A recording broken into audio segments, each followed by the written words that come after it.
ইতিমধ্যেই প্রধানমন্ত্রী, পেট্রোলিয়াম মন্ত্রী এবং বিদেশ মন্ত্রী তারা জরুরি বৈঠকে বসেছেন, কারণ পশ্চিম এশিয়ার এই যুদ্ধ পরিস্থিতি নিয়ে তেল এবং গ্যাসের যে সংকট তৈরি হয়েছে সে বিষয়ে সিদ্ধান্ত নিতে। এর পাশাপাশি আপনাদের জানিয়ে রাখি, কয়েকদিন আগেই এক লাফে গ্যাসের দাম বেড়ে গিয়েছিল 60 টাকা। তার মধ্যেই 10-15 দিন আগে গ্যাস বুকিং করেও ক্রেতারা গ্যাস পাচ্ছেন না, তা নিয়ে বিক্ষোভে ফেটে পড়েছেন তারা। এই ছবি আপনারা দেখছেন কোচবিহারের মাথাভাঙায়, পাশাপাশি শিলিগুড়ির ছবিও আপনাদের সামনে রেখেছি।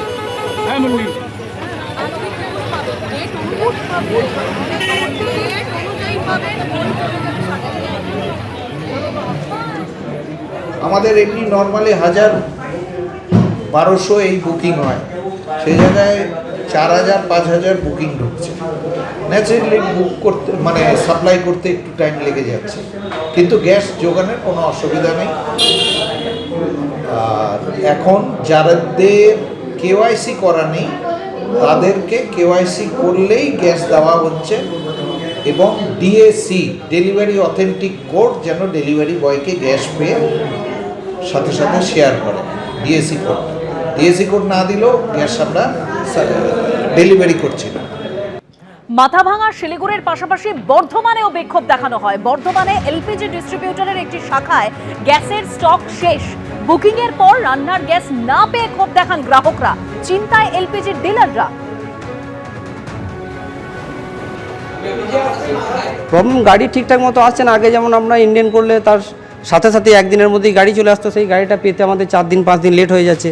সেই 4 দিন 5 দিনে যে সমস্ত কাস্টমাররা বুকিং করছে হিউজ পরিমাণে বুকিং হয়ে যাচ্ছে। এবার যে পরিমাণ মালটা এসে পৌঁছাচ্ছে সেই পরিমাণ মালটা ডিস্ট্রিবিউট করতে আমাদের প্রচণ্ড প্রবলেম হচ্ছে, যার জন্য তো কাস্টমার গ্যাস পেতে প্রচণ্ড সমস্যা হচ্ছে। কাস্টমার আসছে না, আমাদের তো স্টক নেই, 2 দিন 3 দিন ধরে স্টক নেই, আমরা গ্যাস দিতে পারছি না, যার জন্য প্রবলেম হচ্ছে। গালিগালাজ করে যাচ্ছে কাস্টমার এসে, কিছু করার নেই। আজকে গ্যাস নেই, আপনারা দেখতেই পাচ্ছেন একদম বসে আছি, একটাও গ্যাস নেই। পশ্চিম এশিয়ায় এই যুদ্ধের জন্য যে জ্বালানি সংকট তৈরি হয়েছে, কোন দিকে গড়াতে পারে পরিস্থিতি, কি কত দাম বাড়তে পারে জিনিসপত্রের, কিভাবে হতে পারে মূল্যবৃদ্ধি, এই নিয়ে কি বলেছেন অর্থনৈতিক বিশেষজ্ঞ অনির্বাণ দত্ত। দেখুন, আতঙ্ক, সরকার এই আতঙ্কের পরিবেশটা আঁচ করেই কিন্তু একটা নির্দেশিকা জারি করেছিল, 21 দিনের মধ্যে গ্যাস বুকিং করা যাবে না।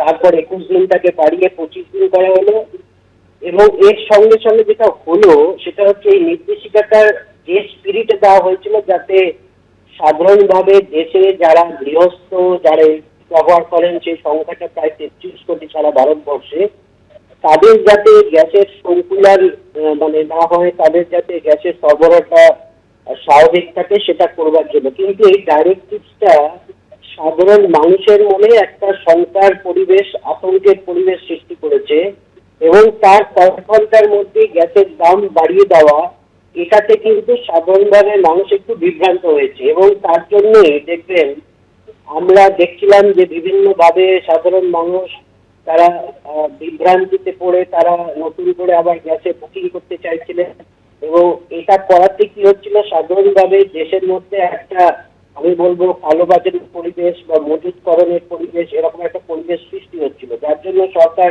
আজকে এসমা জারি করতে বাধ্য হয়েছে। রান্নার গ্যাসের সংকট দেখা দিয়েছে, বুকিং করেও গ্যাস পাচ্ছেন না গ্রাহকরা, তার জন্য দিকে দিকে বিক্ষোভের ছবি ধরা পড়ছে। জলপাইগুড়ির ছবি আপনাদের সামনে রেখেছে, সেখানেও রান্নার গ্যাসের বুকিং বেড়ে যাওয়ায় সমস্যায় পড়েছেন এবার ডিস্ট্রিবিউটররা। এর পাশাপাশি রামপুরহাটের ছবি আপনাদের সামনে রাখবো। এবিপি আনন্দ, এগিয়ে থাকে, এগিয়ে রাখে।